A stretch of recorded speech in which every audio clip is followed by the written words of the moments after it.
완전히 틀리다고 들었는데 그렇죠? 중국의 신호체계? 네. 들어본 적 없죠? 들어본 적 없는데 근데 일단 기본적으로 중국도 이제 그 유럽의 신호체계를 가지고 와서 쓰는 거기 때문에 그 원리는 같을 거예요. 근데 코드가 다 틀리죠, 막 그런 거. 뭐 이제 뭐 만드는 제작사나 이런 것들가 다 다르니까 뭐 그런 것들이 장치 간의 뭐 인터페이스 이런 것들은 다 다를 수 있는데 근데 이제 중국 같은 경우는 이제 본인들이 유럽의 신호체계를 가져와서 자기들만의 것으로 만들었거든요. 그래서 그 신호체계가 그 저희랑 또 달라요. 근데 뭐 기본적인 원리는 기본적으로 일단은 유선망으로 하는 것들도 있고 무선망을 통해서 제어하는 방식도 있고 네, 뭐 여러 가지 다양한 신호 체계가 그게 이제 기본 방식은 이제 이런 거구나 하는데 각 나라로 들어온 다음에 각 나라에 맞게 조금씩 좀 모디파이 한다 그래야 되나? 자기 나라에 맞게 좀 만드는가 봐요. 그난 설국열차가 난 신기한 게 뭐 선로는 다 이어던 순간 치우는데 신호가 다 다른 나라를 그냥 한 번에 좀 다른 거 비상제동 한 걸리나 싶은 생각이 좀 들어요. 저도 그 생각을 조금 그렇죠. 했었는데 네.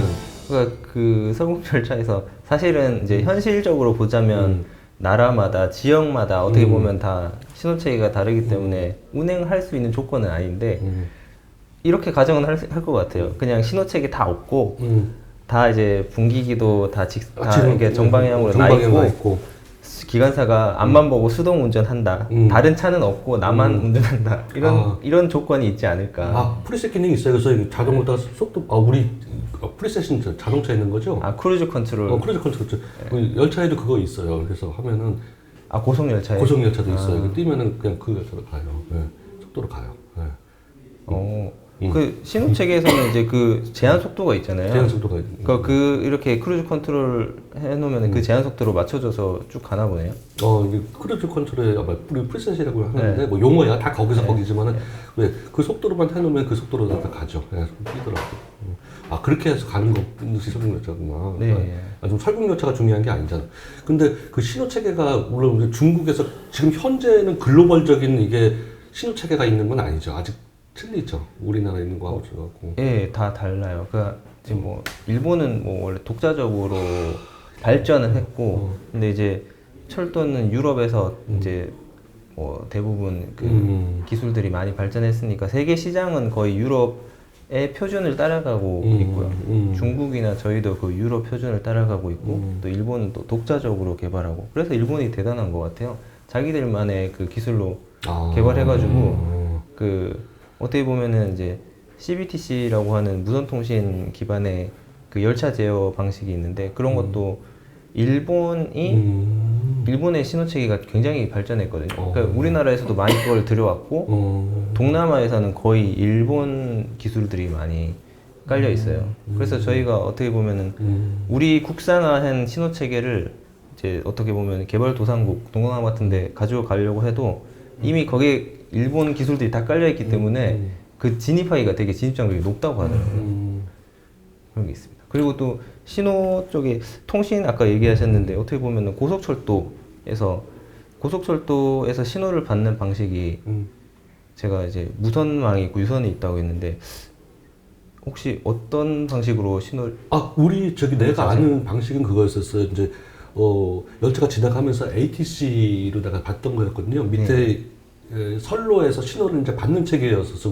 난 그렇게만 맞아요. 그거 했었어요. 지금 현재는 그렇게 운영되고 있는데 그게 유선통신 방식이에요. 유선통신 방식이었었죠. 네, 거기 이제 발리스라고 하는 뭐 요즘 선로 사이에 이제 이만한 노란색 판때기가 있거든요.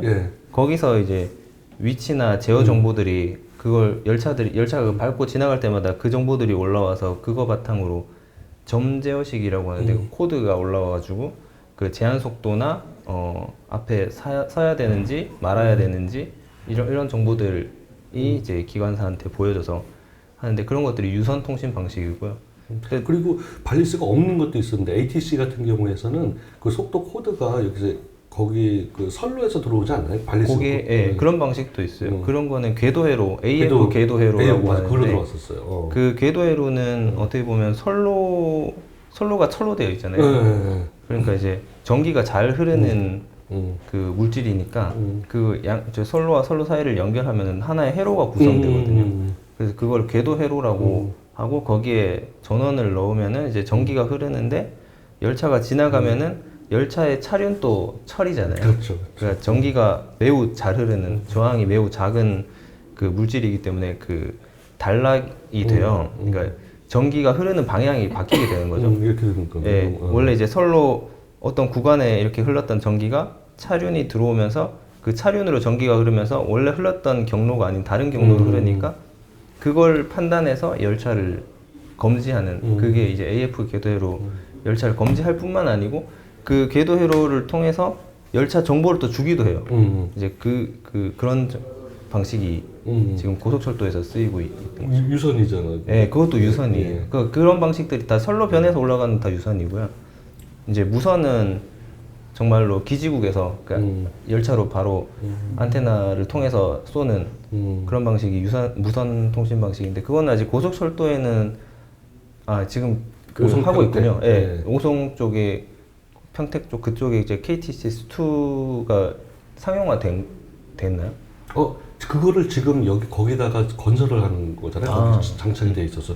그래서 나도 이제 그게 궁금해. 그럼 거기에 지금까지는 AF 방식으로 해서 여기 들어와가지고 여기 내가 여기 점유하고 있네 또는 앞에 열차 정보도 있네 그러면 앞에 감겨주니까 270 코드를 주네. 그래서 이제 이게 제동이 되는데 만약 오송 평택 이복선에서 그 KTCS2 랩이 된다면은 여기 밑에서 이제 안 받네요. LTR로다가 정보를 받아야 되는 거예요. 맞아요. 뭐 다 그렇게 바뀌는 거죠. 근데 이제 상위 기술이 하위 기술도 다 호환이 돼요. 그래서 뭐 선택을 할 수 있을 거예요. 거긴 발리스도 있어야 되는 거예요. 네, 발리스도 다 있어야 되고 그 AF 궤도회로도 있을 것이고 이제 근데 그 KTCS2 이제 그게 무선 통신으로 열차를 제어하는 방식인데 이제 그 방식이 적용되면은 좀 더 촘촘하게 열차의 위치를 확인할 수가 있죠. 그러면 좀 더 그 열차 간의 간격을 운영 효율성을 좀 높일 수 있는 진짜 장점이죠. 그 KTX 어제 예매하는데 시간이 엄청 촘촘히 돼 있어요. 걔네가 다 왔다 갔다 하는 건데 그런 통신이 굉장히 중요할 거라는 생각이 들더라고요. 진짜 차량은 차량, 또 인프라, 통신, 진짜 운영 측면에서는 통신, 이게 정확하게 이루어져야 되는 거잖아요. 네, 결국에 이제 통신이 우리 신호 체계를 그 지원하기 위한 기술이잖아요. 그래서 그 신호 체계를 저 제어 정보를 어떻게 잘 넘겨주느냐, 그게 통신 인프라가 굉장히 중요하고, 저희는 이제 그 LTER을 써서 우리가 지금 상용화 지금 단계에 있는 거죠. 단계 있으니까 들어간 거죠. 네. 그럼 어차피 고속열차가 역시 350km/h 이상 되면은 그 방식 근데 써야 되는 게 맞네요. 트렌드도 그쪽으로 가야 되는 거고. 그러면 제어를 한다 그러면은 LTER에서 통신이 안 오면 이제 그냥 다 무너지는 거네. 통신이 매우 중요하죠. 그래서 이제 선로변에 통신이 안 됐을 때는 또 이제 선로변에 장치들을 활용해서 그럼 속도가 다운되다는 의미가 없잖아요. 그러니까 속도가 다운된다기보다는 간격이 멀어지는 거죠. 되고, 지금 발리스 이렇게 유선 통신 체계에서도 350까지는 이제 검증이 된 상태거든요. 그것도 발리스가 500km까지는 가능하다고 되어 있기 때문에 뭐 속도적인 측면에서는 문제가 없을 것 같아요. 그럼 무선 통신도 그게 더 빨라지거나 기술이 고도화되면은 더 속도가 높더라도 통신 쪽이라든지 그건 아무 문제 없겠네요. LTER 다음이 뭐예요? 그 다음에는 5G죠. 지금 5G 지금 쓰는 거 이거? 네, 5G 통신인데 유럽에서는 현재 지금 GSMR이라고 해서 뭐 어떻게 보면 피처폰 우리가 쓰는 옛날 2세대 통신 그 통신 방식인데 그 방식으로는 이제 무선 통신으로 제어하는 것이 한계가 있다고 해서 다음 세대로 넘어가는 게 5G를 개발하고 있거든요. 5G를 통해서 이제 열차 통신을 인프라를 깔겠다는 계획을 세우고 있는데 그 이유가 결국에는 이제 더 많은 정보를 더 빠르게 그 말은 더 빠른 열차 속도에도 패킷이 손실되지 않고 충분히 안전성 있게 데이터가 전송된다는 의미거든요. 그런 측면에서 이제 5G로 넘어가고 우리는 LTE로 하고 있는데 다음 세대 이제 5G 6G도 저희 연구원에서 연구를 하고 있는 거죠. 그럼 기지국이 있으면은 그 기존에 있는 우리 그 뭐지 핸드폰의 기지국을 과거도 쓸 수 있는 거예요? 아니면 기지국을 더 달아야 돼요? 안테나 같은 거? LTR을 쓰면 LTR 쓰면? LTR 쓰면 새로 깔아야 돼요. 왜냐하면은 아하. 기존에 이제 상용망 같은 경우 그 상용망을 쓰지 않는 기술 개발을 하기 위해서 LTR을 만든 거거든요. 독립적으로 분리시켜서 독립적인 통신망을 만들어서 어떻게 보면 신뢰성과 안전성을 높이기 위해서 만드는 거라서요. 네, 별도로 이제 기지국을 다 깔아야 됩니다. 네, 근데 이미 지금 제가 알기로 많은 부분 다 깔려 있는 걸로 알고 있어요. 터널에도? 터널 터널에도 깔려 있어야 되겠죠? 네, 터널에도 깔려 깔려 있어야 있어요. 되겠네요. 아까 고속열차에도 트렌드가 있다고 말씀하셨었는데 네. 그러면 앞으로의 트렌드는 어떤 것들이 있을까요? 앞으로 고속열차의 트렌드, 제가 볼 초고속열차까지. 때는 하이퍼 튜브가 좀 트렌드가 되지 않을까요? 않을까요? 지금 그러니까 자기 구상 방식의 어떤 열차가 아까 그 김재현 박사님이 예전에 속도 경쟁 그러다가 지금 이제 효율성, 에너지 세이빙 그런 다음에 지금 조금 더 운영 속도를 그래도 그 밸런스 맞춰가면서 조금 더 올려볼까 하는 것이 조금 이제 보일 것 같고 이거는 이제 좀 트렌드라서 조금 이제 거기서 변화돼서 속도 경쟁과 에너지 세이빙을 합쳐서 이게 조금씩 올려볼까 하는 게 있고 그 다음에는 역시 확 초고속 열차를 이건 내 생각인데 유럽에는 그 철도의 역사가 오래다 보니까 다 자갈궤도예요. 거의 대부분. 자갈궤도의 한계라는 게 있거든요. 그걸 넘어설 수가 없어요. 그래서 그 고속화 경쟁에서 일본보다 좀 뒤처졌다고 할 수도 있어요. 왜 그러냐면 일본은 그냥 콘크리트 궤도라는 걸 새로 걸어서 고속철도를 시스템을 이렇게 만든 거예요. 근데 유럽에서는 야 우리가 300 이상, 400 이상 달리기 위해서는 이 자갈궤도가 가지는 그 한계점 때문에 기존 시설을 다 갈아엎을 수가 없는 거예요. 새로 건설하기엔 돈이 많이 들고. 그래서 기존 시스템을, 기존 인프라에 차량을 최대한 빨리 달릴 수 있고 이제 에너지 효율을 높이는 방향으로 가고 만약 그 새로운 어떤 트렌드가 생긴다. 그 속도 경쟁을 넘어서서 아니면 속도가 500, 600 넘어서기 위해서는 이 자갈궤도 기존의 시스템을 버려야 되는 거죠. 새로운 시스템이 들어와야 돼. 그게 콘크리트 선로가 될 수도 있고 아니면 이제 자기부상 형태가 될 수도 있고 하이브리드가 될 수도 있고. 그래서 아마 그때는 뭔가 큰 이슈가 하나 있어야지 이제 기존 이제 우리도 기존 자갈궤도를 버리고 더 고속화를 위해서 새로운 인프라 건설하겠다. 이런 트렌드가 나와야지 이제 그 새로운 트렌드가 바뀌지 않을까 싶어요. 유럽에 진짜 자갈궤도를 많이 쓰는군요. 네. 왜 그렇게 했을까? 그건 진짜 속도 많이 못 올라가는데. 근데 그때 당시에는 석산에서 자갈 그리고 목재를 이용한 침목 그리고 레일 요 시스템 그 못을 박아가지고 레일하고 목재를 고정하고 그 목재 침목을 자갈 궤도로 이렇게 고정을 한 시스템이 재료적으로 봤을 때도 주위에 많거든요. 그리고 다 재료가 이제 충격흡수, 소음, 그리고 목재는 또 그때 당시는 이렇게 만들기도 쉽고 절단하기도 쉽고 유지보기도 쉽고 그때 환경에서는 그게 최선이었던 것 같아요. 비용도 적게 들고. 그래서 대신에 이제 유지보수는 좀 해야 되는데 반면에 콘크리트 선로 같은 경우는 이제 그게 콘크리트 선로가 이제 일본에 의해서 주로 이제 시작이 돼서 됐는데요. 걔가 초기 비용이 많이 들어요. 자갈궤도보다. 대신에 이제 유지보수는 적지만 그리고 고속화에도 이제 더 적당하고. 그러니까 그런 시점. 그러니까 전기차만 해도 중국은 전기차에 아예 올인을 해가지고 전기차 시장을 거의 크게 확보하듯이 유럽은 예전에 처음 시작하다 보니까 자갈궤도의 그 시스템을 계속 가지고 함께 그거에 맞는 차량들도 개발을 해서 운영을 하고 있고 반면에 늦게 시작한 그 중국이라든지 우리나라도 마찬가지인 것 같아요. 좀 늦게 시작했는데 얘네들은 이제 과감하게 콘크리트 궤도를 이제 건설해서 고속화를 추진하는 거죠. 그런 그 시대에 언제 진입했냐에 따른 그런 기술력이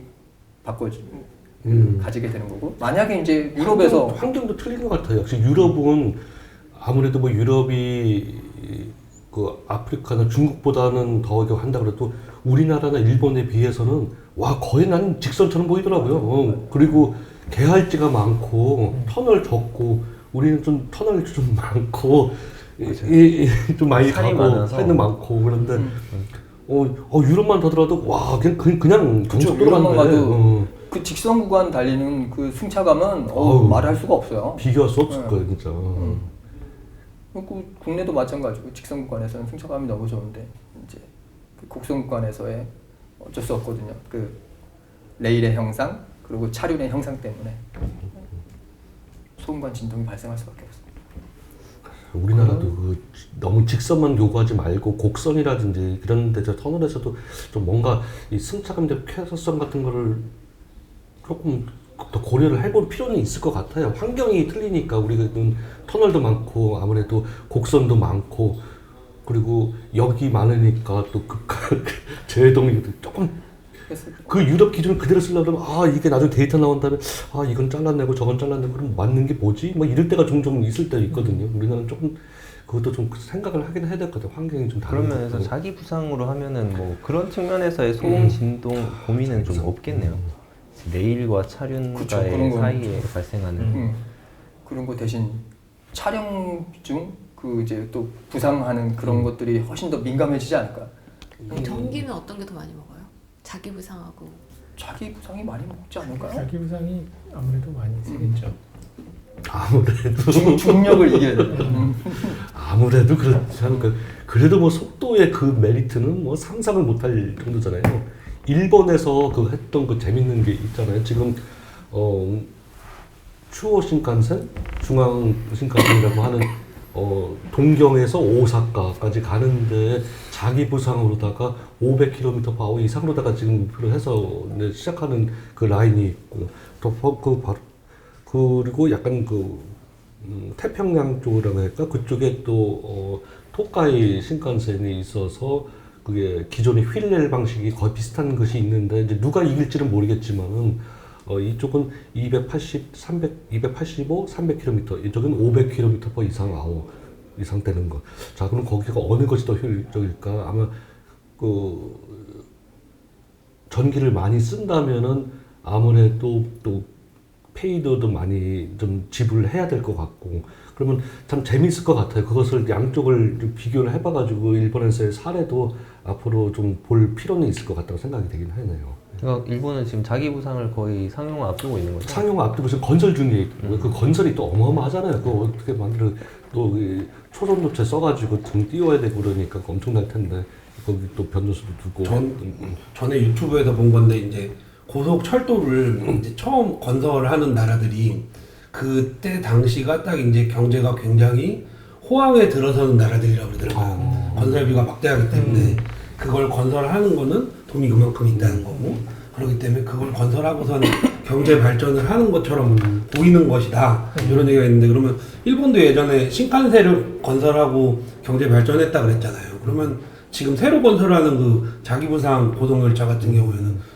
일본 경제가 이제 좀 더 괜찮아지고 있다는 식으로 봐주는 거예요. 아마 일본 경제가 트럼프 정부에 의해서 이렇게 만행지기 전에 세워졌던 계획이기 때문에 그럴 거예요.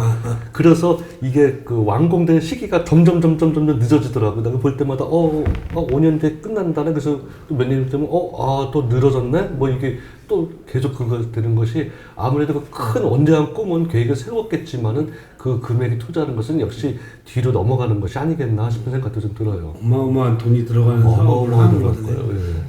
자, 그러면 이제 초고속 열차에 대한 얘기는 이제 여기까지 하는 걸로 하고요. 좋은 말씀 해주셔서 감사합니다. 박사님 소감 한 마디씩만 좀 부탁드리겠습니다. 자, 김동수 박사님부터 하시겠습니다. 예. 우리 초고속 열차 얘기하다가 뭐 좀 여러 가지 얘기를 많이 했는데요. 우리가 앞으로 이제 나아가야 될 것은 이제 초고속 열차는 이제 맞긴 맞아요. 근데 어떠한 꼭 휠레일 방식이 아니더라도 이제 다른 쪽의 방식으로다가도 뭐 어떻게 자기 부상 쪽이겠죠. 또 다른 것도 더 연구 개발을 해서 아무래도 그런 쪽으로 나가는 것은 연구는 필요한 것 같아요. 여기에 우리를 타고 있는 열차 외에 그리고 미래의 앞에 세대를 나눠가지고는 지금도 저도 이 초고속 열차 딱 정의를 몇 킬로미터 이상이 초고속 열차입니다. 이거 하는 것은 역시 사람마다 좀 틀릴 수도 있고 역시 기술적인 게 틀릴 수도 있지만은 어쨌든 속도가 빨라지는 것이 초고속 열차이고요. 이 또 고속 열차에서 초고속 열차를 간다 그러면 고속 열차에서는 마찰력, 우리 뭐 점착계수라고도 얘기를 하는데 그 이상 되는 거는 우리가 이제 낼 수가 없어요. 이제 기술적인 한계가 있기 때문에 그런 기술적인 한계를 더 뛰어넘는 다른 기술을 써왔기 때문에 그런 초고속 열차는 여러 가지 지금 아이디어를 좀 내고 있습니다. 예, 오늘 초고속 열차에 대해서 뭐 여러 분야에 역시 철도는 하나의 시스템이기 때문에 뭐 차량뿐만 아니고 신호통신이나 인프라나 소음, 진동, 환경까지 다 고려해서 우리가 다양한 주제 얘기해 본 것 같아요. 재밌는 시간이었고요. 저도 제 분야에서 초고속 열차의 시대를 앞당기기 위해 열심히 연구하겠습니다. 네. 고속 열차 예, 좀 더 빨라졌으면 빠른 고속 열차를 경험하면 좋을 것 같다.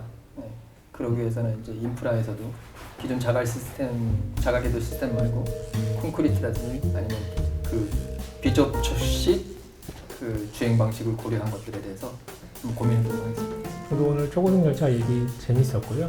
제가 한 가지 좀 소감 측면에서 말씀드리면은 제가 예전에 그 외국에 있는 이제 방문해서 그 고속열차를 탄 적이 있었는데 그 나라는 독자적으로 그 차를 개발한 게 아니고 수입해서 만든 차였어요. 그래서 그 차를 타봤을 때 느꼈던 어떤 소음 진동이 굉장히 크더라고요. 그런 측면에서 봤을 때 이 독자적인 기술을 갖고 있고 철도 차량이 종합 시스템이니까 저희 연구실처럼 이렇게 다양한 박사님들이 이렇게 협력을 해서 어떤 좋은 차를 만드는 그런 나라와 그냥 어떤 수입해서 어떤 그거에 대한 이해가 떨어진 상태에서 운영하는 거는 같은 차여도 같은 외국에서 만든 차여도 굉장히 어떤 승차감이나 어떤 차량의 진동 소음이 굉장히 크다고 느꼈고요. 그런 측면에서 봤을 때 이제 저희 나라는 독자적으로 개발을 운영을 잘 해왔구나. 처음에는 우리가 KTX 차량을 수입해서 왔었지만 이제 자체적으로는 연구를 통해서 개발해왔구나라는 생각도 들었고 앞으로 또 이제 새로운 좀 트렌드가 바뀌는 시기인 것 같아요. 요즘 그런 트렌드에 바뀌는 시기에서 또 앞으로 저희 연구원이 열심히 연구를 하고 있으니까 좀 지켜봐 주시면 저희가 또 그거에만큼 또 부응하는 연구를 하도록 하겠습니다. 네, 감사합니다. 오늘 좋은 말씀 감사드리고요. 다음 시간에 또 찾아뵙겠습니다. 감사합니다. 감사합니다.